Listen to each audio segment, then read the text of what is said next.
Hello guys, how are you. मैं शंकर कुमार आपके अपने चैनल यदुवंशी अर्थ मूवर्स में आपका स्वागत करता हूँ। आज हम आपको बताने जा रहे हैं कि अगर आप जेसीबी कोई सेकंड हैंड लेना जा रहे हैं, मतलब परचेज करने के लिए कहीं जा रहे हैं और आपके पास मिस्त्री नहीं है, पास में मिस्त्री नहीं है, सिर्फ देखने के लिए जा रहे हैं, तो कैसे आप उस जेसीबी का एक्सपेरिमेंट करोगे, मतलब कि कैसे उसको जांचोगे कि आप ठगाए नहीं। ठीक है ना। अब क्या है, आप किसी मिस्त्री को बोले, अब वो बोलेगा मेरे पास टाइम नहीं है, 1 सप्ताह 10 दिन समय नहीं है, तो अगला सामने वाला पार्टी बोलेगा भैया आप जेसीबी आकर के देख लो। ठीक है। और जेसीबी आपको थोड़ा सस्ता रेट में मिल रहा है।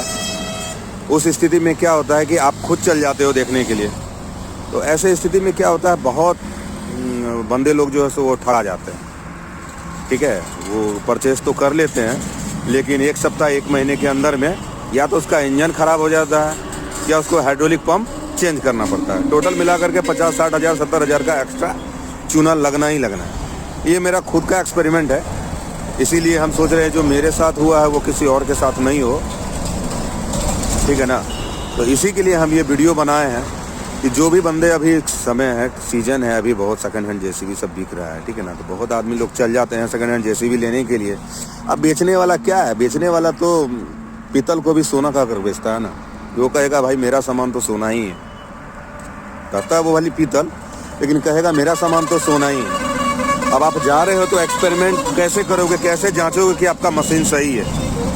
अगर आप खुद से भी चलाना चाह रहे हो तो आप कैसे जानोगे, तो हम आपको बता रहे हैं आपको कैसे जानोगे। आप भी है, सबसे पहले जो ये बूम डीपर बॉकेट है ना, इसको सबसे हाइड कर दीजिएगा। पहला जांच बता रहे हैं, 5-6 चीज़ आपको ध्यान रखना है।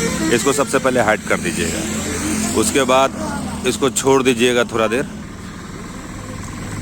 उसके बाद देखिएगा कि ये गिर तो नहीं रहा है। जैसे गाड़ी अभी बंद हो गया है, ठीक है, इसको आपको 10 मिनट 15 मिनट छोड़ देना है। ये चेक करना है कि ये बूम डीपर बॉकेट अपने से नीचे तो नहीं गिर रहा है। ठीक है। अगर ये अपने आप नीचे गिर रहा है, तीनों सिस्टम नीचे गिर रहा है, वैसे सामने वाला बंदा आपको कहेगा ये इंटरनल सील लीक है, सील बदल दीजिएगा तो ये ठीक हो जाएगा। ऐसा कुछ नहीं है। ये कंट्रोल वाल्व का अंदर का प्रॉब्लम रहता है। ठीक है।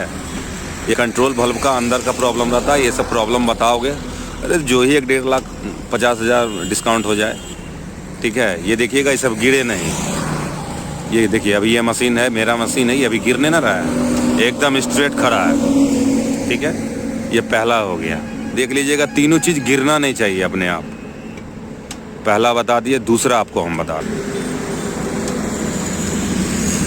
दूसरा है इसका स्टेबलाइजर। ठीक है। स्टेबलाइजर आप उठा दिए, आप इसको छोड़ दीजिए। अब स्टेबलाइजर पे गौर कीजिए, स्टेबलाइजर गिर तो नहीं रहा है।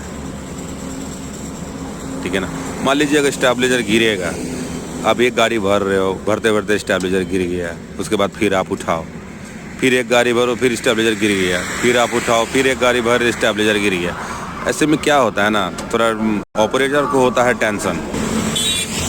दूसरा है कि जैसे हम लोडर उठा दिए, ठीक है, अब ये देखिएगा कि 10-15 मिनट छोड़ दीजिएगा, लोडर गिर रहा है या नहीं गिर रहा है। अगर मान लीजिए लोडर भी गिर रहा है, 10-15 मिनट छोड़ दीजिएगा तो अपने आप ये डाउन होगा। देखिएगा आवाज़ करेगा, कट कट कट कट करके आवाज़ करेगा।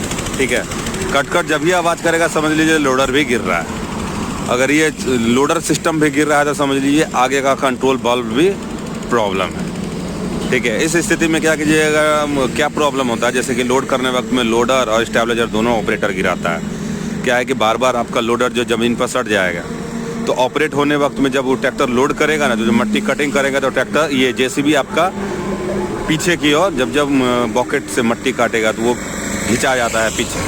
आप गौर करते होगे, ये प्रॉब्लम आपको बता दिया। ये दूसरा नंबर, दूसरा नहीं, एक्चुअली ये हो गया तीसरा, क्योंकि दूसरा तो आपका स्टेबलाइजर बता दिए थे, ये लोडर हो गया तीसरा।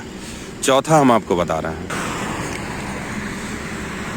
चौथा ये है, जैसे आप लोडर मार रहे हैं, ठीक है, सबसे पहली बात, कभी भी खड़ा मशीन मत परचेज करना। खड़ा मशीन का मतलब ये नहीं कि वो 5 महीना से खड़ा है तो नहीं परचेज करना। खड़ा मशीन का मतलब ये हो गया जैसे वो ऑपरेट नहीं हो रहा, सीधे गए, देखे हाँ मशीन खड़ा है, ठीक है, देखने में अच्छा लग रहा है, सिर्फ सेल्फ मारे, चक्का उक्का नचाए, आगे पीछे कर लिए, हाँ मशीन ठीक है ले लिए, ऐसा नहीं। ऐसा गलती कभी भी भाई लोग भूल कर भी मत करना। ऐसा गलती कभी मत करना, कभी भी मत करना। चौथा ये है, जैसे आप लोडर मार रहे हो, अब मान लीजिए मिट्टी वहाँ गिरा हुआ नहीं है जहाँ पे आप, मान लीजिए कितना परसेंट आदमी खदान से मिट्टी जेसीबी बेचता है। खदान में अगर आप जा रहे हो जहाँ पे मिट्टी कटिंग हो रही है, वहाँ पे परचेज करने के लिए जाओगे तो वहाँ पे बहुत जगह है। मान लीजिए किसी के दरवाजे पर, किसी के घर पे लगा हुआ है, तो आप कैसे जांचोगे कि लोडर वगैरह सही है कि नहीं, जेसीबी सही से लोडर मारता है कि नहीं, जेसीबी में ताकत है कि नहीं। तो क्या करना है, पहले आपको बंदे से पूछ लेना है, भाई हमको लोडर जांचना है। तो आपको कहीं फील्ड उल्ड पे लेके जाएगा, वहाँ पे आप लोडर क्या करना, सबसे पहले लोडर को ज़मीन में घुसा देना। ज़मीन में घुसा देने के बाद में आप देखना कि जब लोडर मारोगे तो ज़मीन में, मान लीजिए वो ज़मीन टाइट है तो ऑब्वियसली तो उस मट्टी को कटिंग नहीं कर पाएगा, लेकिन गौर करना, देखना कि वो चक्का पीछे वाला जो बड़ा वाला चक्का है वो रुक जाने के बाद राउंड मारता है कि नहीं। जैसे उसको ठेल नहीं पा रहा है तो चक्का राउंड मार रहा है कि नहीं। अगर चक्का राउंड नहीं मारेगा तो समझ लो मशीन कमज़ोर है मेरे भाई, ठीक है। अगर आप वो लोडर मारने वक्त में आपका चक्का राउंड मार रहा है, मतलब ज़बरदस्ती कोशिश कर रहा है, राउंड मार रहा है, चक्का राउंड मार रहा है, आगे बढ़ नहीं पा रहा है लेकिन चक्का राउंड मार रहा है, ठीक है। ये आप अपने से करना या कोई ऑपरेटर लेके हुए रहोगे उससे करवाना। वो सामने वाले का बंदा क्या है, वो लोडर का उतना प्रेशर देगा नहीं और चक्का हल्का राउंड मरवा देगा। तो सामने वाले पार्टी जिससे आप जेसीबी खरीदने के लिए जा रहे हो उसके ऑपरेटर से ऐसा मत करवाना, आप अपने ऑपरेटर से ऐसा करवाना, ठीक है। लोडर को पहले ज़मीन में घुसा देना, ठीक है। उसका जो दांत है, लोडर का जो दांत है वो पहले ज़मीन में गाड़ देना, उसके बाद राउंड मार चक्कर, मतलब कि लोडर मारने के लिए बोलना, वो भी 2 नंबर में, 1 नंबर में नहीं, 2 नंबर में। 2 नंबर गियर लगा देगा। उसके बाद जो है सो ट्राई मारेगा, ठीक है। ट्राई मारने के बाद में देखना चक्का राउंड मार रहा है कि नहीं।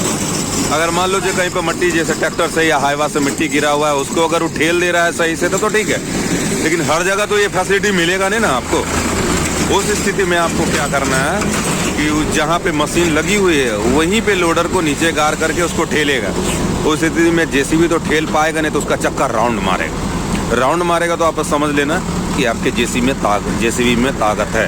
जेसीबी हो या टैरेक्स हो या कोई भी मशीन में, कोई भी मशीन अगर आप लेने के लिए जा रहे हो तो ये एक्सपेरिमेंट जरूर कर लेना, ठीक है। उसके बाद मशीन कभी भी लेना तो 5 मिनट 10 मिनट मत चलाना। कैसे जानोगे कि आपका इंजन में प्रॉब्लम है या नहीं है? 5 मिनट 10 मिनट में फॉल्ट नहीं पकड़ाता है। मशीन अगर कोई भी खड़ा है ना तो पता ही नहीं चलेगा।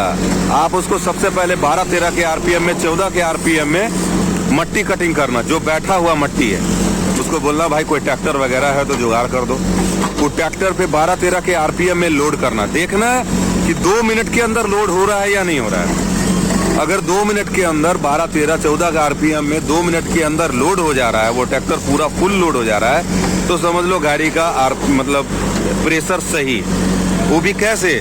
उसको आधा घंटा चलवाना, कम से कम आधा घंटा, पौन घंटा चलवाना, 1 घंटा चलवाना, तभी पता चलेगा। जब तक हाइड्रोलिक गर्म नहीं होता ना, उसका फॉल्ट पकड़ में नहीं आएगा, ठीक है। ये हम आपको चौथा बता दिए। 5वां हम आपको बताने जा रहे हैं इंजन से रिलेटेड। इंजन से रिलेटेड क्या है? जब आधा घंटा, अब 1 घंटा जो है सो 15-16 के आरपीएम में चलाओगे, अगर मान लो इंजन डाउन होगा उसका, तो क्या है ना, उसमें एक गैस निकलने के लिए पाइप दिया हुआ रहता है, गैस पाइप रहता है। अगर इंजन डाउन होगा, आधा घंटा 1 घंटा चलाओगे, उस स्थिति में क्या होता है, इंजन जब ही हिट होगा, आपका हिट मीटर तो बताएगा नॉर्मल। ऑब्वियसली इंजन मतलब हीटिंग नहीं हो रहा है, लेकिन गाड़ी गैस अगर बना रहा है तो आपका इंजन हीट नहीं होगा। लेकिन अब जब भी आधा घंटा 1 घंटा चलाओगे, उसके गैस पाइप से देखना नीचे से धुआं निकलने लगेगा। अगर नीचे से व्हाइट धुआं निकल रहा है तो समझ लो आपका ये जेसीबी बैक कंप्रेसर लग गया है। बैक कंप्रेसर का मतलब ये हो गया कि इंजन हिट भी जल्दी होगा, इंजन में ताकत भी नहीं रहेगा, इंजन डीजल ज़्यादा खाएगा। इंजन यानी कि आपको 50-60 हज़ार 70 हज़ार रुपया इंजन बनाने में लग सकता है। ये चीज़ ध्यान रखना है। ये नहीं कि गए मशीन आधा 10 मिनट 15 मिनट चलाएं और ले लिए, ऐसा नहीं करना। उसको 1 घंटा चलाना, 1 घंटा में ही आपको फॉल्ट पता चलेगा, ठीक है। आपको हम 5वां बता दिए। छठा सुन लो। छठा ये है, आप जब आधा घंटा 1 घंटा चलाओगे तो उसका हाइड्रोलिक गर्म होगा, वो भी कंटिन्यू आधा 1 घंटा चलना चाहिए। वो भी जो सारा सिस्टम हिलेगा ना इसका, जैसे बूम, बॉकेट, डीपर, ये आधा घंटा अगर आप कंटिन्यू चला रहे हो, 1 घंटा कंटिन्यू चला रहे हो, तो इसका हाइड्रोलिक गर्म होगा।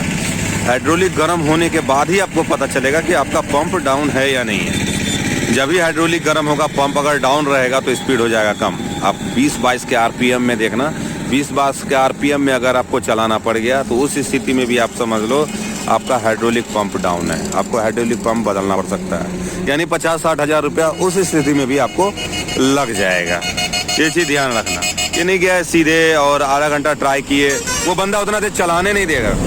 जिस बंदे को लगेगा, देखो जो बंदा का मशीन ओके रहेगा ना, वो आप कहेगा हाँ बंदा आप आराम से चलाओ ना। जिस बंदे का मशीन ओके रहेगा वो ज़्यादातर आपको घर पे नहीं, वो आपको खदान में बुलाएगा। जहाँ मट्टी वो कटिंग करता है ना, वहाँ आपको बुलाएगा, कहेगा वहाँ आ जाइए, वहाँ मट्टी कटिंग कर रहा है, 1 घंटा 1.5 घंटा आप अपने ऑपरेटर से लोड भी करवा लेना, जांच भी कर लेना। वो बंदा वो सब बोलेगा। जो बंदे का ये फॉल्ट होगा ना, वो आपको 10 मिनट 15 मिनट के बाद टोकेगा, भाई हो तो गया, कितना जांच रहे हो, काफ़ी हो गया भाई, अब तो समझ ही गए, अब तो देख ही लिए कि हाँ स्पीड अच्छा है, इंजन अच्छा है, सारा चीज़ अच्छा है, हो तो गया, आप कितना जाँचोगे। ठीक है, ये सामने वाला पार्टी आपको बोलेगा। लेकिन क्या है ना, आप कहीं पे 5-6 लाख 7 लाख 10 लाख रुपया दोगे तो वहाँ तो जांच परख के लोगे ना। अब आदमी सब्जी 10 रुपये का खरीदता है, वो वहाँ भी 10 दुकान खोजता है कि भैया जहाँ 2 रुपये डाउन हो जाए वहाँ ले लेंगे, फिर भी तो ये 8-9 लाख का सामान है, तो ऑब्वियसली थोड़ा सा जांचना तो बनता है ना भाई। ये चीज़ आप ध्यान कर लेना। ठीक है, ये सारा चीज़ अगर आप देख लिए तो समझ लो। अब रहा पिन बुश कॉमन है, ये सब चीज़ पर ध्यान नहीं देना है, पिन बुश कॉमन है। ठीक है, ये सारा चीज़ अगर आप ध्यान दे रहे हो, ये चीज़ अगर आप ध्यान दे रहे हो कि हाँ ये मेरा सारा सिस्टम सही है, फिर आप जो मशीन लोगे आप ठगाओगे नहीं उससे, ये मेरा गारंटी है, आप नहीं ठगाओगे। उसके बाद आप कहोगे कि क्या शंकर भाई आप क्या चीज़ बताए हो।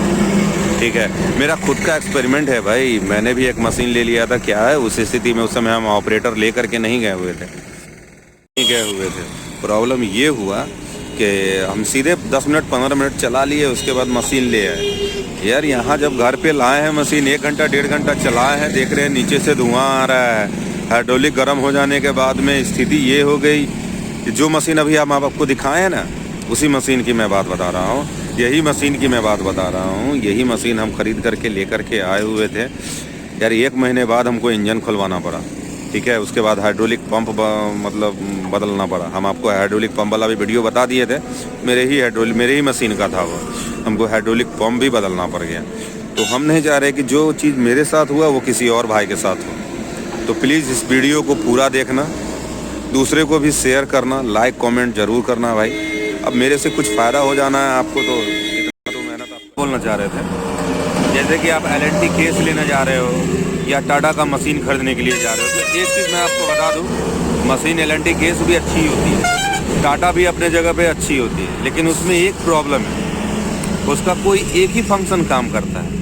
अब आप पूछोगे वो एक फंक्शन क्या होता है, मतलब नहीं समझे एक फंक्शन क्या होता है, तो हम आपको बता दें। जैसे मान लो किसी कीचड़ उचड़ में गाड़ी आपकी फंस गई, ठीक है, उस स्थिति में क्या होता है, JCB 3DX की क्या खासियत है, किसी कीचड़ उचड़ में अगर फंस गई तो क्या है, वो लोडर और बूम एक साथ दोनों को चला सकता है।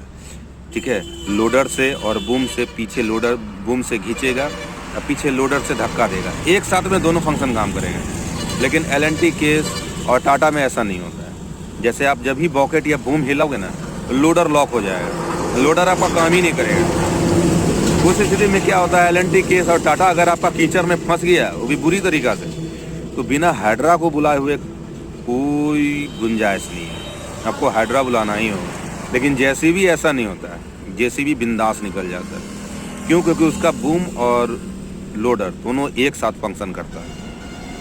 ठीक है ना, दोनों चीज़ साथ फंक्शन करता है। जैसे आप, मैं बता दूं, आप एक काम करना, गाड़ी पे बैठना, JCB पे गाड़ी पे बैठना, लोडर को भी नीचे गिरा देना, ठीक है, बूम को भी नीचे गिरा देना। अब लोडर वाले जो लीवर है उसको, अब बूम वाले लीवर, दोनों को एक साथ पीछे खींचना, देखना लोडर और बूम एक साथ ऊपर उड़ जाएगा। लेकिन LNT केस और टाटा में बैठना, ठीक है, उसको भी दोनों को ज़मीन पे गिरा देना, उसके बाद दोनों को एक साथ पीछे खींचना। जिस चीज़ में पहले हाइड्रोलिक सप्लाई जाएगा वही चीज़ पहले उठेगा, दूसरा चीज़ नहीं उठने वाला। अगर लोडर में पहले हाइड्रोलिक सप्लाई चल गया तो लोडर उठेगा, आपका बूम हिलेगा भी नहीं, वो लॉक हो जाएगा, वो रत्ती भर भी नहीं हिलना है।